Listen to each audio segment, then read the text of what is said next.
So, we are talking about this. Excuse me. There is a woman... Yeah, good idea. Good.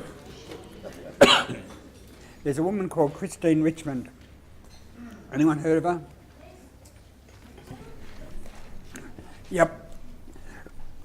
She taught a whole bunch of teachers to do the following. You take a seesaw, and on one side are recognitions becoming more and more severe. So a very severe recognition may be $5. That would be up there. Minor recognition might be thank you, or a thumbs up. Excuse me. That's to be balanced with consequences. And it was a PhD. She trained a series of teachers to balance it. She took a number of teachers. Now, I said to you, the research shows that for your good kids, for behaviour management, it tilts this way, yeah? More positives and negatives.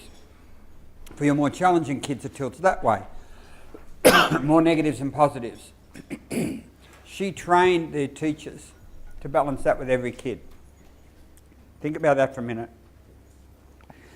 It's a very impossible task, I would have thought. But she said she did. And then she measured them to see that this was actually happening. And then she went away for, I forget how long, a couple of months. Came back and measured them again, you can imagine. It was as if she never existed. There is something deeply unnatural about being nice to challenging children. What can I say? The research is there. So the problem was that for your challenging kids, when they behave in a socially appropriate manner, not outstanding, not exemplary, just appropriate, they sit still. They are actually allowing other people's rights to be protected. They may not be exercising their own right to learning, but they are allowing other people to learn. For that we provide a recognition so that it will balance. Anyone can say they're doing that with challenging children and can prove it. That if you take your C's and D's, you are personally convinced that they get as much positive as negative around social behaviour, not learning, around social behaviour in your classroom. Who feels that? It's a gut feeling maybe. Who feels it? You do? You do? Yeah. Yeah. So that's the issue here. So in a way, it's the simplicity and the complexity of it all in one go, isn't it? Because we said relationship's important. How can you have a relationship with someone whom you're continually criticising and you're hardly ever recognising for being nice, even they are? Now, it is not natural to do this. So unnatural is it that we do it in our own families, and that's why most firstborns get more praise and recognition than secondborns. In fact, I remember once I ran parenting courses, it was a big mistake. I stopped as soon as my kids hit adolescence, you should know. And one of the activities was you have to go home and for a week or two record, one of you will listen, make a note, or you set a tape recorder at the dinner table and you try and record what you say to different children. Mainly the most challenging kid in the family, whoever that is. Normally number 2 kid. What do you say? And they came back with this stuff. The day begins with, aren't you out of bed yet? Look at the time. Didn't you set your alarm? What's the matter with you? Get dressed. No time for breakfast. Leave your brother alone. Get dressed. And the people there were devastated. And the day ends with, aren't you in bed yet? Look at the time. Have you had your shower? Forget it, go to bed, and so on. It's all sort of negative and nasty almost, but not hateful, just disappointed and, they're just not responsible, and so it's critical. So we thought, okay, now that they know this, they'll fix it. But they couldn't. So instead of helping people, we traumatised about 40 of them, and ourselves, because we didn't know how to fix it, and we just didn't do it anymore. It wasn't worth doing. So I'm on saying this to you thinking, I wonder if you can fix it. I doubt if I could have in my own classes over a year. It may take longer than a year, but how do you catch the challenging children being normal, responsible, not good work? They don't have to work to get recognition in this system. This is for social behaviour. Just let other people work. Just let other people be safe. And I'll say something nice. And now in one of these gatherings, someone said to me, yeah, I've got to sound like this.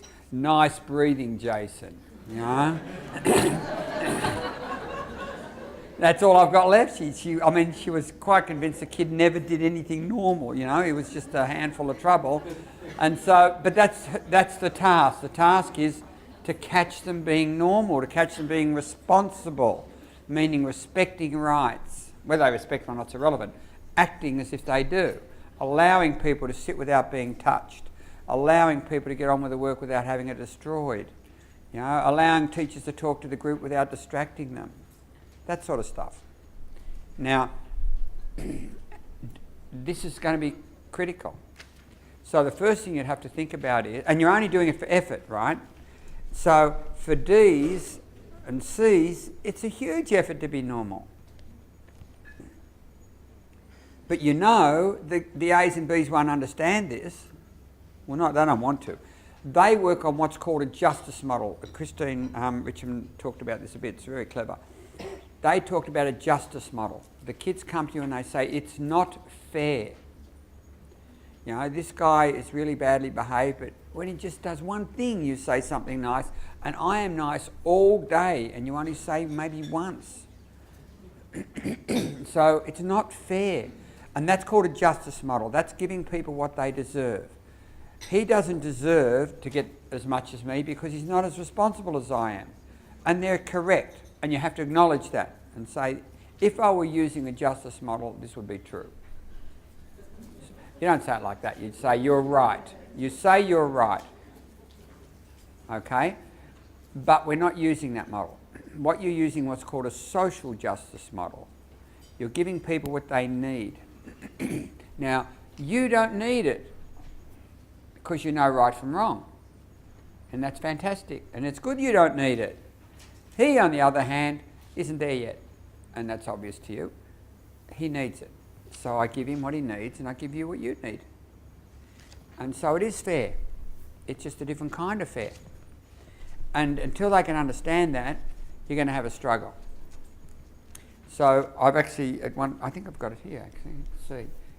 Nope. Not there. Okay, so at some point you're going to have to think about how you're going to explain that to kids. Has anyone done that? Explain, yeah? And did they understand? How did you do it? I sat down and said, does That do you need me to reward you all the time? You are good.